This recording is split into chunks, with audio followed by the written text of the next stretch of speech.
Hello everybody, and welcome back to another video. This is another one of the $100 challenges. Last one I did was a $100 challenge where I spent $100 on OfferUp and got some cards from a local collector. This time I spent $100 from a private collector that it was a friend of a friend, and I just focused on vintage cards. So I'm going to show you what I got with the vintage cards and see how you think I did spending $100. So let's start off here with, I'm going to start off with my dollar cards, and I think some of these might surprise you just a little bit. So the first few I got were 1972 Topps. These are the high number. These are from the Traded series. This is actually these are tougher ones to get. So you can see 557. So, if they're the mid 600s to the 700s, those would have been the high numbers. Those are very difficult to get. I didn't get any, big name players.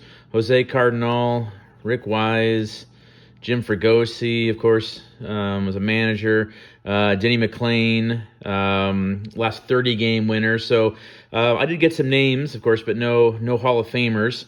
But I spent $1 each. And if you know anything about collecting the 1972 set, to get these for $1 each is pretty good. I didn't have any of them, so I've got those. They're going to go in my 1972 Topps set. So of the high numbers out, that means I have 5 total. That tells you a little bit about how difficult they are to collect. This next one I got for $1, and I couldn't get the money out of my pocket fast enough. 1961 Topps home run leaders, Mickey Mantle, Roger Maris, the big ones on there. I think you can probably see the noticeable flaw. And I'm not talking about the centering. Somebody really wanted you to know who the home run leader was in 1960 in the American League, so they made sure to circle it so everybody knew who that was. So clearly it is marked up, but a 61 Topps, league leader, home run leaders card of Mickey Mantle for $1. I'm going to buy that. I'm not going to pass that up. So, no real paper loss or anything like that, but clearly it is a flawed card. But for $1, I'm going to spend that. These next cards, I got all of these for $5 each. So 1959 Topps, Pee Wee Reese. It's not in great shape, but it's not like I had a bunch of these sitting around my house. So for $5, I thought I'd take a chance on it. The next one, also a $5 card. Here, why don't we slide these over just a bit? I can fit one more card up top. Next card I got for $5. 68 Topps, Frank Robinson, Brooke Robinson. So Bird Belters, pretty good card. Actually, nice shape for a 1968. Got some nice color to it. I mean, again, it's not perfect, but 2 Hall of Famers on one card. I thought that was a pretty cool one I wanted to add to my collection. In fact, one I needed for my set. 1971 Topps, Tom Seaver.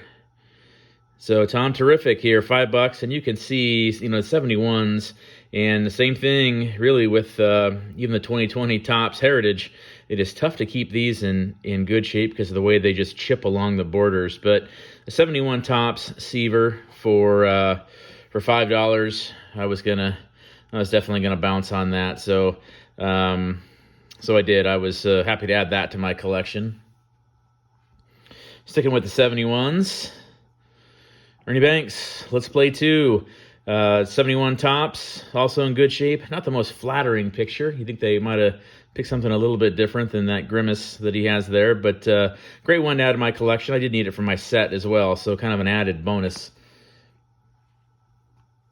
And moving on to the 72s, another Tom Seaver. I didn't realize at the time when I got it, there's this crease up top here. So not one of his regular ones, but in action. It's probably the one that was my biggest stretch for $5, honestly. But I felt like with some other deals I got, I would pay the $5 to get the $100 out of all this. Next 72 Topps I got. How about this Carl Yastrzemski? $5. I was pretty happy with that. This one seems to be in really good shape. So another Hall of Famer here. Not necessarily centered the best of any card I've seen, but $5. I was gonna get it. Also, another 72 tops here. You can definitely see the centering issues, but Hank Aaron in action. Just a cool card. I didn't have this one, so I needed it for my set.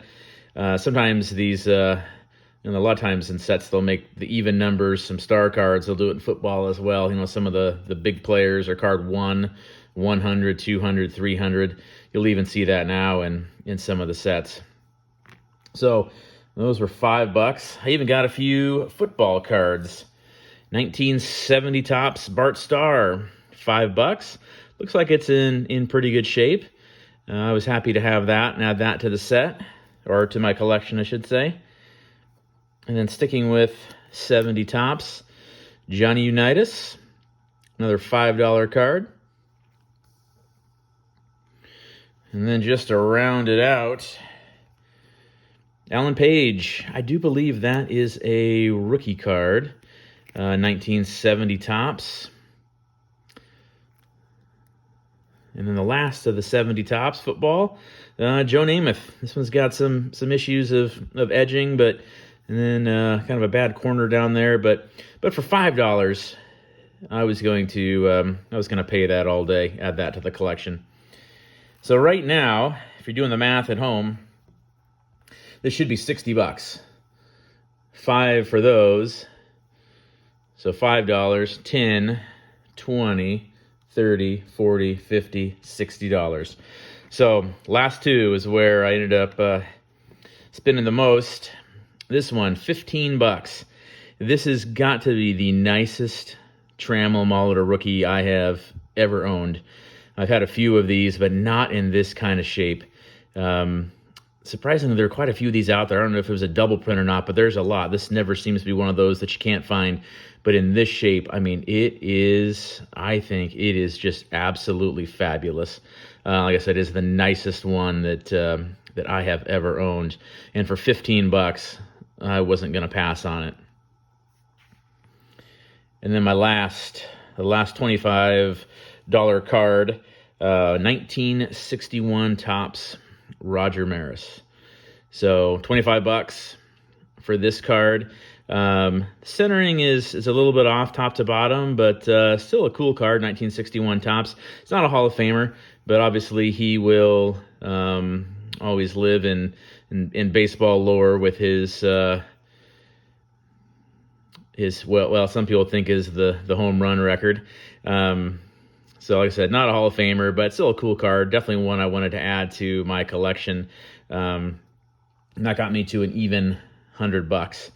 So if you like the video, make sure to like it, leave a comment below. Tell me what you think. Tell me if you thought I got my $100 worth, or tell me which card you like the best, or maybe even tell me how you'd like to see me spend my $100 and what kind of a challenge you would like to see. I got a few more of these planned coming up here with $100 I spent on eBay, $100 on retail packs, and then I've got a couple hobby shop visits, one where I'm buying some cards, another where I'm buying some hobby packs, just to see where I can get the best value. I think for $100, it's hard to beat the value that I got here, and certainly hard to beat the offer up deal I had on that first video. So I appreciate the comments and the likes. Hit subscribe if you haven't already, and we'll see you next time. Thanks, everybody.